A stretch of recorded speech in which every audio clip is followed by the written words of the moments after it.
उनकी सीटों पे आपको बड़ी परेशानी होती है। लेकिन जब वो अपनी तकरीरों में या अपने ट्वीट्स पे या सोशल मीडिया पे नेशनल कॉन्फ्रेंस को बार बार निशाना बनाते हैं, उस वक्त आप लोग उनसे नहीं पूछते हो कि ये कहाँ की कोलिशन धर्मा है। अब मिसाल देते देते मैं थक जाऊंगा, लेकिन मिसालों की कमी नहीं है। पिछले लगातार 2 साल से जब भी उनके रेजिंग डे के फंक्शन हुए तो तकरीरों में बीजेपी से ज्यादा नेशनल कॉन्फ्रेंस को निशाना बनाया गया। रिकॉर्ड्स आप सबके सामने है। वहां पे जो गाने गाए गए, जुल्म का अलबर्न हटाओ, कलंदवाद को वोट डालो, वो क्या हम भूल जाएंगे? क्या मेरे वर्कर ये भूल जाएंगे?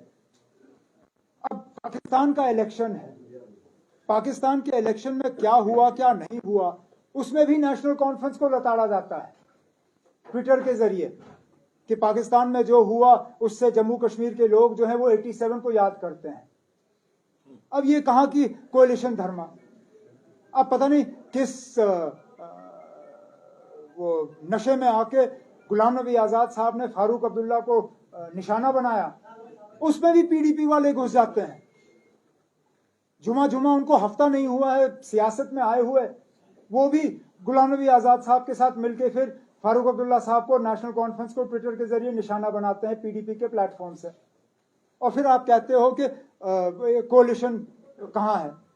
ना, कोलिशन को मेंटेन रखना ये अकेले नेशनल कॉन्फ्रेंस की जिम्मेदारी नहीं है, ये उन लोगों की भी जिम्मेदारी है जिन्होंने एक आदत बनाई हुई है, जो आदत से मजबूर हैं नेशनल कॉन्फ्रेंस को निशाना बनाते बनाते।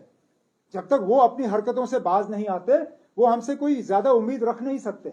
लेकिन इस बात के बावजूद भी कि हम लगातार उनसे ये उनके हमले के शिकार होते हैं, मैंने तब भी कांग्रेस को इस बातचीत के दौरान उनसे कहा है कि देखिए ना, 6 सीटों में ज्यादा गुंजाइश है नहीं, लेकिन हम असेंबली में एक साथ काम करने के लिए दरवाजा खुला रखने के लिए तैयार हैं, लेकिन बशर्त ये कि हम देखें कि इस आने वाले पार्लियामेंट इलेक्शन में उनका रवैया कैसा रहेगा। इतना ही। टारगेट पे बात हो रही है। So yesterday PM Modi said that the previous political parties here they've used people in the name of Article 370. So what do you have to say about it? कहाँ used people? आर्टिकल 370 यहाँ के लोगों की एक emotional attachment थी उसके साथ। यहाँ तक कि जिन लोगों ने 5 अगस्त 2019 को 370 के हटने पर जश्न मनाया, आज वो लोग भी मातम मना रहे हैं। मैं तो नहीं भूला किस तरह लेह से खबरें आई, क्या मिठाइयां बांटी गई, किस तरह पटाखे वहां पे फोड़े गए। आज वही लोग कहते हैं ना कि हमें एक स्पेशल स्टेटस वापस दे दीजिए। आज जम्मू के लोग जो हैं वो परेशान हैं कि उनकी जमीनें खतरे पे हैं, उनके ठेके खतरे में हैं, उनकी नौकरियां खतरे में हैं। तो 370 को किसी ने इस्तेमाल नहीं किया। 370 यहाँ लोगों के एक इमोशनल अटैचमेंट है उसके साथ, और वो इमोशनल अटैचमेंट हटेगा नहीं। अगर 370 को किसी ने इस्तेमाल किया है वो बीजेपी ने किया है। बीजेपी के लिए ये एक पॉलिटिकल फुटबॉल रहा है। इस फुटबॉल को वो बार बार जो है इस्तेमाल करते रहे। अगर ये एक पॉलिटिकल फुटबॉल नहीं होता तो मुझे बताइए ना, वजीर आजम साहब का क्या काम है फिल्मों की टिकटें बेचना? वजीर आजम खान साहब खुद आते हैं जम्मू में, बॉलीवुड की फिल्मों को जो है वो तारीफ करते हैं, और कौन सा फिल्म जो 370 पे बना। अब मुझे बताइए ना, अगर ये 370 को सियासी तौर इस्तेमाल करना नहीं है तो क्या है? हम लोग नहीं करते ना। उमर साहब क्या असेंबली इलेक्शंस लड़ेंगे under the rule of LG? कौन लड़ेगा? आप? मैं क्यों लड़ूंगा? मुझे एलजी वेलजी से कोई लेना देना। मैंने ये आप बार बार पूछते, मैंने आपसे कितनी बार कहा ना, मुझे इस सिलसिले इन हालात में असेंबली इलेक्शन लड़ने का कोई शौक नहीं है। स्टेटहुड रेस्टोर करने के बाद लड़ेंगे या एलजी? वो मुझ पे छोड़िए। वो साहब जो अभी सीटें बची हुई है, क्या उन पर कोई डिबेट चल रहा है पार्टी में? कौन से बचे हुए हैं? जो जम्मू और लद्दाख की सीटें अभी जो बची है, 3 का तो क्लियर हो गया है, अभी जो 3 बची हुई है, क्या कांग्रेस के साथ अलायंस अभी होगा? कांग्रेस के साथ बातचीत हमने की हुई है। हमने लद्दाख मतलब उधमपुर और जम्मू की सीट पे उनसे कहा है कि वो अपना उम्मीदवार जो है वहाँ पे खड़ा करें। हमने लद्दाख जो लेह करगिल वाली सीट है उस पर भी उनसे कहा हुआ है कि हम वो सीट जो है उस पर हम नेशनल कॉन्फ्रेंस का उम्मीदवार जो है खड़ा नहीं करेंगे।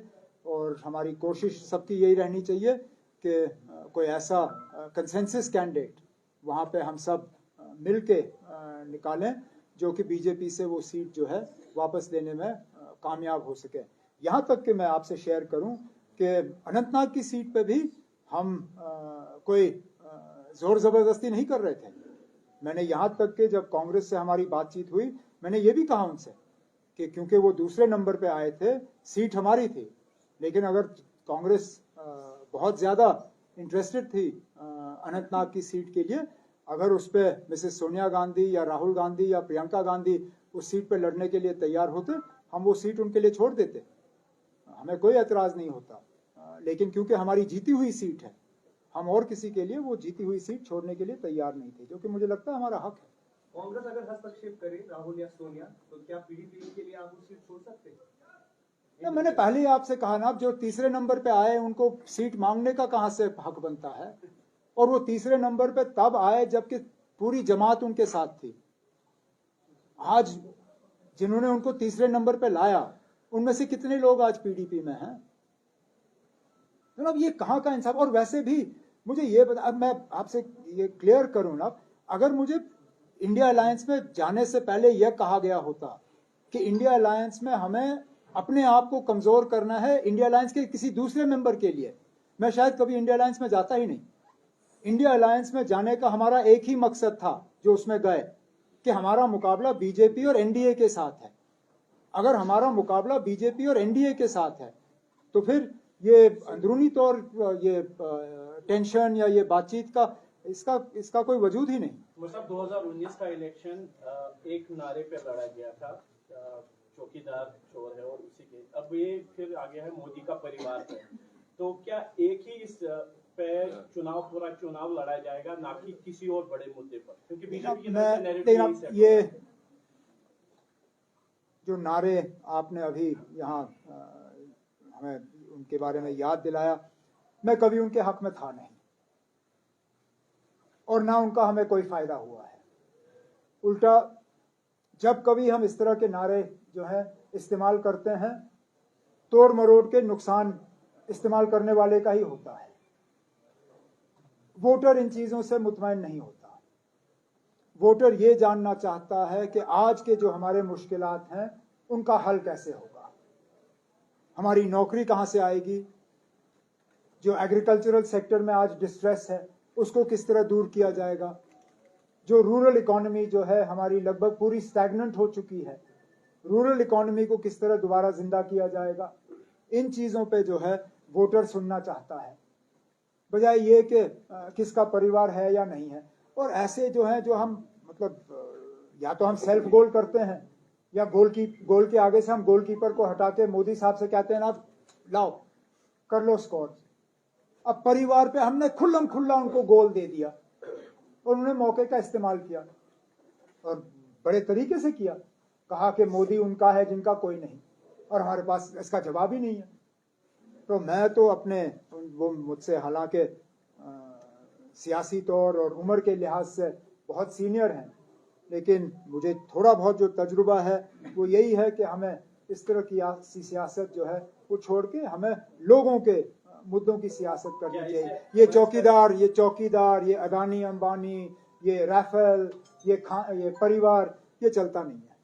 अपोजिशन को कितना नुकसान होगा इस जो भी नैरेटिव बना है? क्योंकि वोट आने दीजिए, मैं अभी कैसे कह सकता हूँ? How can I tell you whether we will lose 1 seat or 3 seats or will gain 1 or 3? You will only know where we stand on the day the votes are counted and the seats are tallied. So let's see. खबरें तो ये भी हैं आप श्रीनगर से लड़ रहे हैं, इस बात में कितनी सच्चाई है? अगर कल मैंने उधमपुर से कागज भरे फिर क्या करोगे?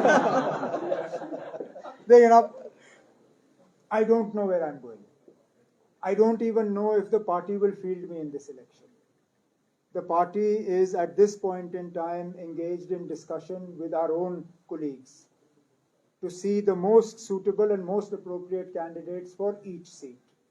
When we are ready to announce whoever it may be, he or she, we will put all the candidates in front of you, then you can decide for yourself whether it was right or wrong. Okay? Thank you.